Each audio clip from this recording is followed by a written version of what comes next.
امروز روزی هست که طولی 29 روز اینا همه سجده همه سجده خود ولی سجده هیچ ریاضی نمیشه. انسان ریاکار هیچ وقت یکیم ساعت روز هست ما شاهی بستیم اما دیگر برقی دیگر الله میرمانی جمعی مفید بهوز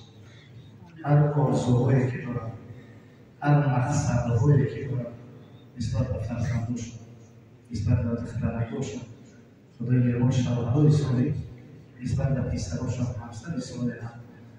چندین نفرات دعا درخواست کرده یک برادری که فرزندکم چند سال است تلاش دهید تا حال کم نمیزند دعا کنیم در وقتی نفر فرزندایی که زبان گویا ندارند خدای میرمان باشد زبان گویا او فرزندهایی که شنواها نداره شنوایی که کر هستند خدای میرمان تو قدرت داری انا همه را شنواهش خودشون نصیب روزی فرزندهای ما در جهده فکری در صراط مستقیم ادای میرمان تربیه کامل خودشون نصیب روزی او فرزندهایی که در حال خودی از عالم گذشتن در روزی قیامت دستگیری پدر و مادرشون بیاد چندین نفرها ختمهای قرآن کردن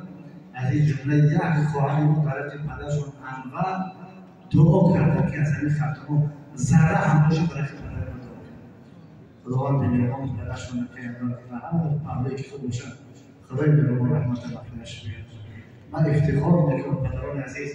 پسران یک نعمتن دخترکان را یک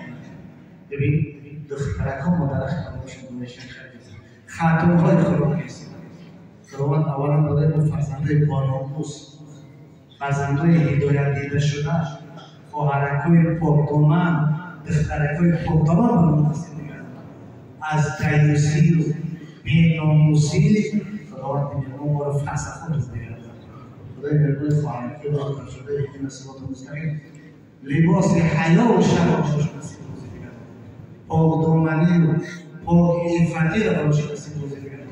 در حق مادران و پدران و خواهران هیچ وقت دعوت فراموش نکنید اینا طول یک ماه ما در خواب ناز بوده اینا طعام‌ها درست می‌کردن درست در لب چکدارها می‌ایستادن نونپزی‌ها می‌کردن در هر شب تلشون پر نمی‌شد خشک می‌شد و خاطر می‌کردن دعا کنیم که جسم مبارک شد الله میرمان از آتش دوزخ الله نصیب می‌کرد گردن‌های ما رو پدرهای ما رو مادرهای ما رو همسر و فرزندان و نگرگان ما را از آتش دوزخ الله میرمان رها می‌کرد خب برادران با قدر در حق